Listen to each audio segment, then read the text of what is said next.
Hello friend, आज त्रिकोणमिति का परिचय देखने वाले हैं।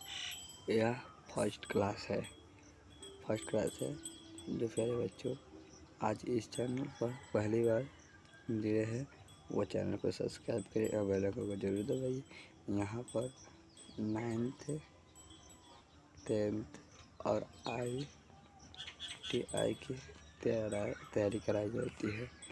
यहाँ 9th 10th और ITI की तैयारी कराई जाती है। यहाँ सिर्फ फ्री में कराई जाती है।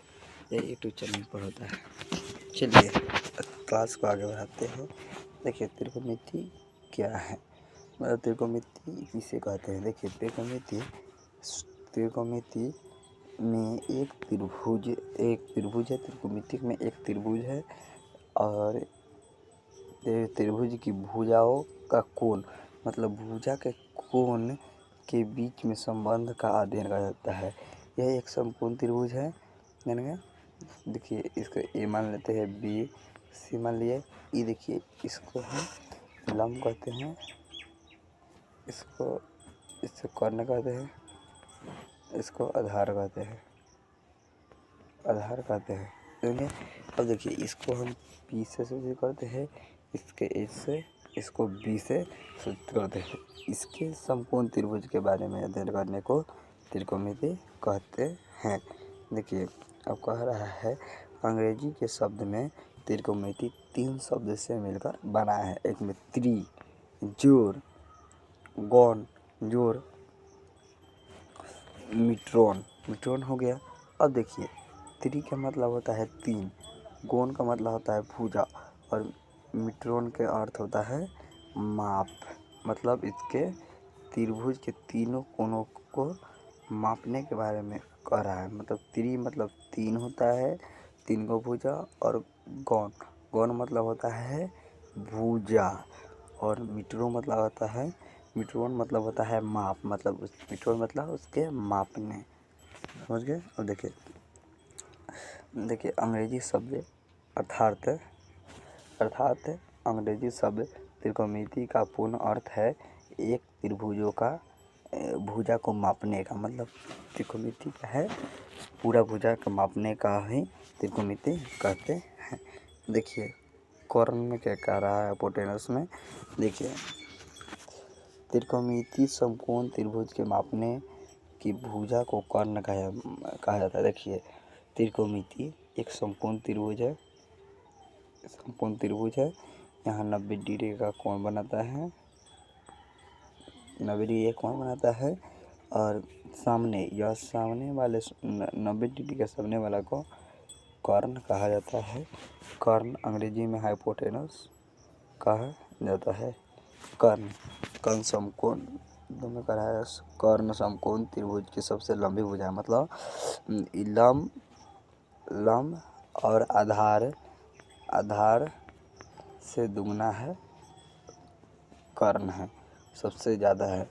लंब को और आधार को जोड़िएगा तब ये कर्ण पूरेगा। देखिए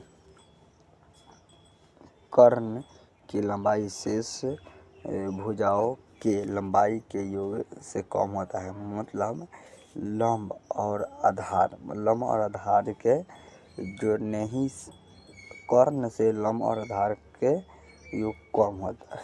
ठीक है। अब देखिए कर्ण पर अंग्रेजी के अक्षरों में एस से सूचित किया जाता है। मतलब कर्ण को एस से इंग्लिश से सूचित किया जाता है। देखिए अगला कह रहा है समकोण त्रिभुज में न्यून कोण जिसका विचार किया जाता है। मतलब समकोण त्रिभुज को न्यून कोण कहा जाता है, विचार किया जाता है कि संलग्न भुजा को आधार कहा जाता है। जैसे कि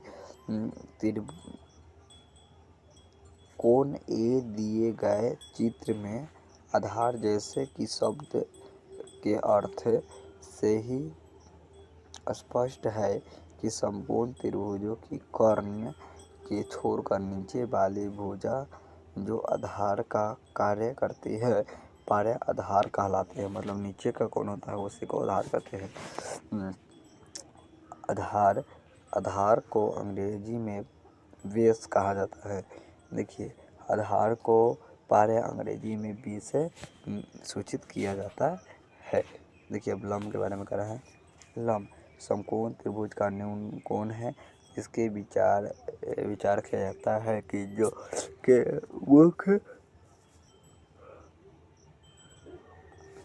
मुख की भुजा को लंब कहा जाता है। जैसे दिए गए हैं कोण ए सम्मुख कोण की भुजा लंब है। अंग्रेजी में इसको परपेंडिकुलर कहा जाता है। अंग्रेजी में इसको परपेंडिकुलर कहा जाता है। देखिए लंब को पारे पी से सूचित किया जाता है। लंब को ऊंचाई कहा जाता है। समझ गए। अब देखिए कह रहा है पाइथागोरस प्रमेय से। पाइथागोरस प्रमेय मतलब देखिए पाइथागोरस प्रमेय का सूत्र होता है कर्ण के स्क्वायर प्लस बराबर होता है लंब के स्क्वायर प्लस आधार का स्क्वायर होता है। यही कह रहा है पाइथागोरस प्रमेय में समकोण त्रिभुजों के बीच संबंध को दर्शाया है। पाइथागोरस प्रमेय के अनुसार समकोण त्रिभुज में है मतलब कर्ण के स्क्वायर बराबर होता है लंब के स्क्वायर प्लस आधार का स्क्वायर। इसका इंग्लिश में एच के स्क्वायर बराबर पी के स्क्वायर प्लस बी के स्क्वायर नहीं करा। देखिए एच को हम कर्ण कहते हैं, एच को कर्ण, पी को लंब, बी को आधार कहते हैं। देखिए अब आगे कह रहा है त्रिकोणमिति। देखिए त्रिकोणमिति का सूत्र साइन कॉस टैन कहाँ से आया। देखिए यही सब के बारे में कह रहा है। समकोण त्रिभुजों के न्यून कोणों के सापेक्ष त्रिभुज की भुजाओं का अनुपात कोणों के त्रिकोणमितीय अनुपात कहलाता है। मतलब त्रिभुज के न्यून कोण के सापेक्ष भुजाओं का अनुपात मतलब न्यून कोण के सापेक्ष भुजाओं का अनुपात के कोण को त्रिकोणमितीय अनुपात। देखिए इस साइन कहाँ से आया इस अपना कर लीजिएगा। देखिए अगला कह रहा है कोण यानी एंगल के रूप में प्रयोग किए जाने वाले ग्रीक शब्द है। मतलब अल्फा ए से सूचित करते हैं, अल्फा को ए से, बीटा को बी से सूचित करते हैं, गामा को वाई से, delta lambda Sai theta rho phi ये सब समझिएगा, अपना याद कर लीजिएगा। देखिए अब यहाँ कह रहा है त्रिकोणमिति कोण मतलब त्रिकोणमिति एंगल। त्रिकोणमिति कोण के वैल्यू प्रश्न हल करने के लिए सबसे अधिक प्रयोग किया जाता है।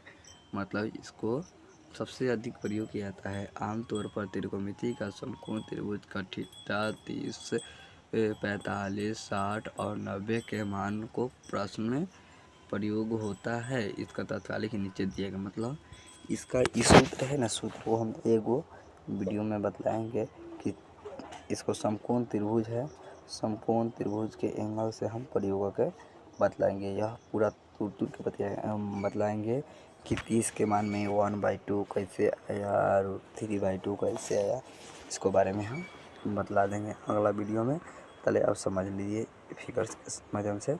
देखिए साइन थीटा 0 का मान होता है 0 होता है, 30 का मान 1/2 होता है, 45 का मान 1/2 होता है, 60 का मान 3/2 होता है, 90 का मान 1 होता है। कॉस में 0 का मान 1 होता है, 3/2 होता है। देखिए साइन के उल्टा होता है कॉस और टैन के उल्टा होता है कॉट और सेक के उल्टा होता है कॉसेक होता है। देखिए टैन में अब समझिए टैन का मान 0 होता है, 30 का मान 1/3 होता है, 45 का मान 1 होता है, 60 का मान √3 होता है और 90 का मान 0 होता है। मतलब कोई नहीं होता है। वही यह दिया। अब यह सब चार्ट याद कर लीजिए। देखिए अब अगला कह रहा है कुछ महत्वपूर्ण सूत्र यह बहुत काम आता है। देखिए साइन थीटा बराबर होता है, साइन थीटा बराबर होता है 1/,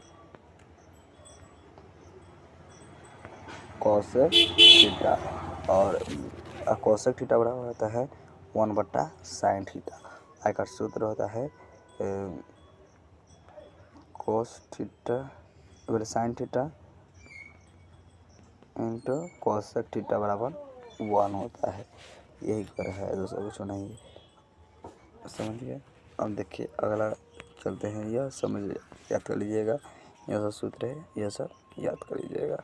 आज का क्लास हम इतना ही रखते हैं, तब मिलेंगे अगले वीडियो में। तब तक के लिए जय हिंद, धन्यवाद। और चैनल को जरूर सब्सक्राइब करिएगा। पूरा त्रिकोणमिति का परिचय है यह क्लास। मिलते हैं अगले वीडियो में। जय हिंद।